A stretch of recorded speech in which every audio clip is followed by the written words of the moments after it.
काम करता है। वहाँ पर पुलिस चीफ भी होते हैं और तभी वहाँ पर एक आदमी आता है जो बहुत अजीब बिहेव कर रहा होता है। ऑड को उसके चारों तरफ बहुत सारी शैतानी आत्माएं दिखती हैं, सिर्फ ऑड ही उन्हें देख सकता है। और इस तरह की क्रीचर्स का, इस तरह की आत्माओं का दिखने का मतलब ये है कि उस इंसान की बहुत जल्दी बहुत बुरी तरह से मृत्यु होने वाली है। और उसका पीछा करना शुरू कर देता है। तभी उसकी दोस्त आती है और बताती है कि मैंने रात को सपना देखा जिसमें मेरी और मेरे दोस्त की मृत्यु हो गई, और ये सपना वैसे ही होता है जैसे ऑड ने देखा था। और ऑड इस वक्त उस आदमी का पीछा कर रहा होता है। वो आदमी अपने घर जाता है और कुछ ही देर बाद घर से निकल जाता है। उसके घर से निकलने के बाद और उसके घर के अंदर जाता है। यहाँ घर की हालत बहुत ज्यादा खराब होती है। जब वो डोर खोलता है तो वहाँ पर टाउन के हर एक इंसान की फाइल होती है।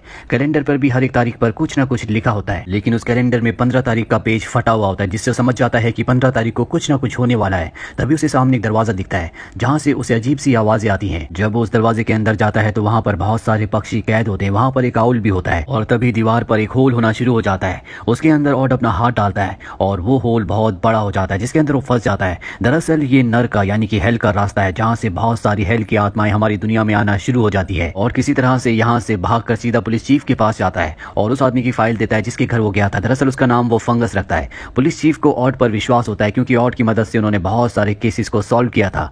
और अब पुलिस चीफ उस आदमी की यानी कि फंगस की फाइल को, उसकी डिटेल को चेक करते हैं, लेकिन उसका कोई भी क्रिमिनल रिकॉर्ड नहीं होता। दरअसल ऑड का ये मानना होता है कि वो जरूर कुछ न कुछ बड़ा करने वाला है। इसीलिए फंगस का क्रिमिनल रिकॉर्ड ना होने के बाद भी पुलिस चीफ ऑड के कहने पर एक डिटेक्टिव उसके पीछे लगा देते हैं। ऑड अगले दिन अपनी दोस्त के साथ एक जगह जाता है और तभी वो ऊपर से देखता है कि फंगस गुस्से से उसकी तरफ आ रहा है। वो अपनी जान बचाने के लिए अपनी दोस्त के साथ भागता है और एक बॉलिंग गेम में आ जाता है, जहां पर बॉलिंग गेम के स्टाफ ने उस तरह के कपड़े पहने होते हैं जिस तरह के लोग उसके सपने में आए थे, जो उसे उठाकर ले गए थे, जिनका चेहरा बिल्कुल सपाट था। यहाँ पर आने के बाद ऑड की शक्तियां भी पूरी तरह से कम हो गई थी। वो समझ जाता है कि यहाँ पर कुछ न कुछ है और कोई बड़ी चीज शहर में घटने वाली है। इसीलिए अब ऑड अपनी दोस्त के साथ अपनी उस दूसरी दोस्त के घर जाता है जिसे उसी तरह का सपना आया था जिस तरह का ऑड को आया था। ऑड उसके सपने के बारे में पूरी डिटेल से पूछता है, जिसके बाद वो कहता है कि तुम्हें यहाँ से जाना होगा, तुम्हें और तुम्हारी बेटी की जान को खतरा है, तुम्हें अपनी मॉम के घर चले जाना चाहिए, लेकिन इस बारे में तुम उन्हें भी मत बताना। और इसके बाद वो ऊपर के कमरे में जाता है जहाँ पर उसकी बेटियां होती है। वहाँ पर नर की वही आत्माएं होती है, लेकिन वो उन्हें नजरअंदाज करता है क्योंकि अगर उन आत्माओं को पता चल जाए कि ऑड उन्हें देख सकता है तो वो उस पर अटैक करके उसे मारने की कोशिश कर सकती है।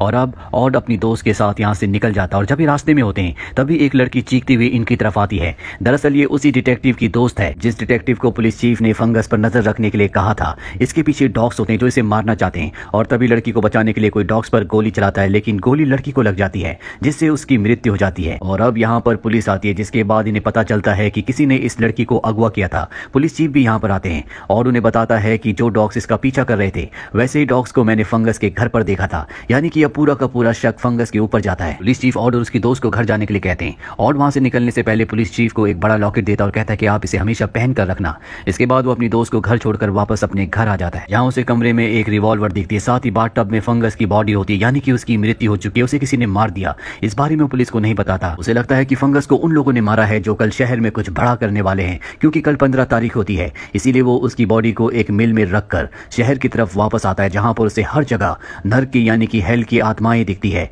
इसका मतलब यह है कि कल बहुत बड़ी तबाही होने वाली है। वहीं पुलिस चीफ के घर पर आकर कोई उन्हें गोली मारकर निकल जाता है और उन्हें जब हॉस्पिटल मिलने जाता है तो पुलिस चीफ की पत्नी उसे अपने गले से लगा लेती है और कहती है कि जो लॉकेट तुमने उन्हें दिया था, गोलियां उन पर लगी जिससे उनकी जान बच गई और वो बहुत बुरी तरह से जख्मी हो गए होते हैं। और अब और किसी भी तरह से सबूत इकट्ठा करना चाहता है कि कल क्या होने वाला है, इसीलिए वो फंगस के घर जाता है और उसके कंप्यूटर की हिस्ट्री चेक करता है, जिससे उसे पता चलता है कि फंगस काले जादू के बारे में बहुत कुछ इंटरनेट पर पढ़ रहा था। साथ ही उसे गाड़ी और बॉम्ब की इन्फॉर्मेशन भी मिलती है। अब जब वो सब कर रहा होता है तभी उसे किचन से कुछ आवाज आती है और जब वो किचन में जाता है, फ्रिज खोलता है तो फ्रिज के पास ही उसे फंगस की आत्मा दिखती है जो उस पर बहुत गुस्सा होती है। फंगस की आत्मा उस पर हमला कर देती है, लेकिन वो किसी तरह से अपनी जान बचाकर खिड़की से कूदकर भाग जाता है। लेकिन ऑड ने उसके जिस्म पर एक टैटू पढ़ लिया होता है जिस पर लिखा होता है POD यानी कि प्रिंस ऑफ डार्कनेस, और जिसकी बॉडी में भी ये टैटू है वो शैतान का पुजारी है। और उसने और उसकी दोस्त ने ऐसे ही एक टैटू एक सीनियर पुलिस ऑफिसर के हाथ पर भी देखा है, जिससे और समझ जाता है कि वो सीनियर पुलिस ऑफिसर फंगस का साथी है। और जब पहली बार ऑड ने पुलिस चीफ को फंगस के बारे में बताया था तो वो पुलिस ऑफिसर भी वहीं पर था, जिसके बाद उसने फंगस को मार दिया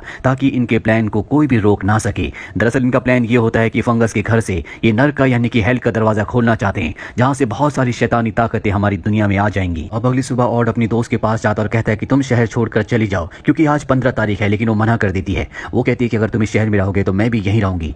इसके बाद ऑड अपने ऑफिस जाता है, जहां पर वो देखता है कि यहाँ सब लोगों को किसी ने मार दिया है। तभी वो देखता है कि एक पुलिस ऑफिसर ने नकाब पहना है। वो समझ जाता है कि ये वो सीनियर पुलिस ऑफिसर है जिसके हाथ में POD यानी कि प्रिंस ऑफ डार्कनेस लिखा है, जो फंगस का साथी है वो बेसबॉल से उस पर हमला करता है और जब उसका नकाब हटाता है तो ये सीनियर पुलिस ऑफिसर नहीं होता बल्कि वो डिटेक्टिव होता है जिसको फंगस के पीछे उस पर नजर रखने के लिए रखा गया था, यानी कि ये भी उसी का साथी था। और अब वो सीनियर पुलिस ऑफिसर की तलाश में निकल पड़ता है ताकि वो उसे रोक सके। वो एक जगह पहुंचता है जहां पर बहुत सारे लोग होते हैं। यहाँ पर उसे अपनी वो दोस्त भी मिलती है जिसे उसने अपनी बेटियों के साथ यहाँ से निकल जाने के लिए कहा था। दरअसल अब भी वो शहर में होती है और कहता है कि तुम यहाँ से निकल जाओ, नहीं तो तुम्हारा सपना जो तुमने देखा था वो सच हो जाएगा। और अब अपने चारों तरफ ध्यान से देखता है जहां पर वो सब चीजें होती है जो उसने अपने सपने में देखी थी। बॉलिंग गेम का स्टाफ यहाँ बैठा होता है, टीवी पर मैच चल रहा होता है, साथ ही फव्वारे से पानी आ रहा होता है। और इससे पहले कि और सबको यहाँ से जाने के लिए कहता है, एक आदमी आकर गोलियां चलाना शुरू कर देता है। सबके सब लोग भागना शुरू कर देते हैं, लेकिन ये एक मॉल है, मॉल के सभी दरवाजे बंद है, इसीलिए सब अंदर फंस जाते हैं। और के पास जो गन होती है उस गन से वो उस नकाबपोश की तरफ भागता है और तभी हेल की बहुत सारी सोल्स उसे रोकना शुरू कर देती है।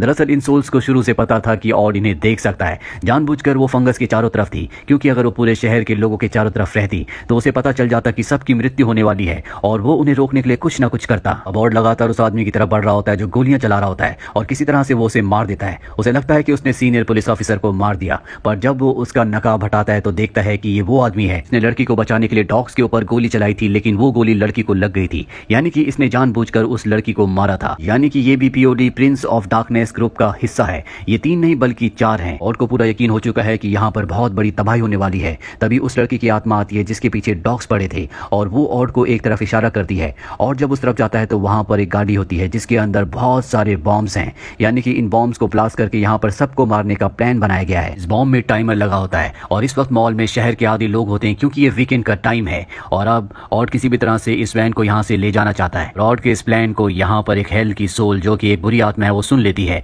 वो उस सीनियर पुलिस ऑफिसर की बॉडी पर अपना कब्जा करके ऑड को रोकने के लिए उसकी तरफ आता है। ऑड किसी तरह से वैन को स्टार्ट करके यहाँ मॉल से बाहर निकल जाता है। वो सीनियर पुलिस ऑफिसर भी उसी गाड़ी में होता है और इससे पहले कि ब्लास्ट होता और चलती गाड़ी से कूद जाता है और तभी वो गाड़ी ऊपर से नीचे गिरती है जिससे एक ब्लास्ट होता है। सीनियर पुलिस ऑफिसर की भी मृत्यु हो जाती है और बहुत बुरी तरह जख्मी होता है, इसीलिए 2 दिन बाद उसे होश आता है। वो देखता है कि उसके सामने उसकी दोस्त है, जिसे देखकर वो बहुत खुश होता है क्योंकि वो उससे बहुत प्यार करता है। वो उसके साथ बहुत ही प्यार भरे अच्छे लम्हे गुजारता है। अब यहाँ पर पुलिस ऑफिसर आते हैं, यानी कि पुलिस चीफ, और वो ऑड को बताते हैं कि वक्त आ चुका है। जिसके बाद हमें पता चलता है कि ऑड जिस लड़की से प्यार करता था, यानी कि उसकी दोस्त, उसकी मृत्यु हो चुकी है। दरअसल ऑड को भी कहीं ना कहीं इस सच का पता था, लेकिन वो इस सच को एक्सेप्ट नहीं कर रहा था और 1 हफ्ते तक वो अपनी गर्लफ्रेंड अपनी दोस्त के साथ ही रहता है। पर अब वक्त आ चुका है जब उसे अलविदा कहना होगा, इसीलिए दोनों एक दूसरे को नम आंखों से अलविदा कहते हैं। दरअसल वो जो क्रिएचर्स थे जो हेल से आए थे वो यहाँ पर सब इंसानों को इसलिए मारना चाहते थे क्योंकि इंसानों को मारने से उन्हें ताकत मिलती है। और वो 4 लोग जिन्होंने उस हेल के दरवाजे को खोला था वो शैतान के पुजारी थे जिससे उन्हें ताकत मिलती थी,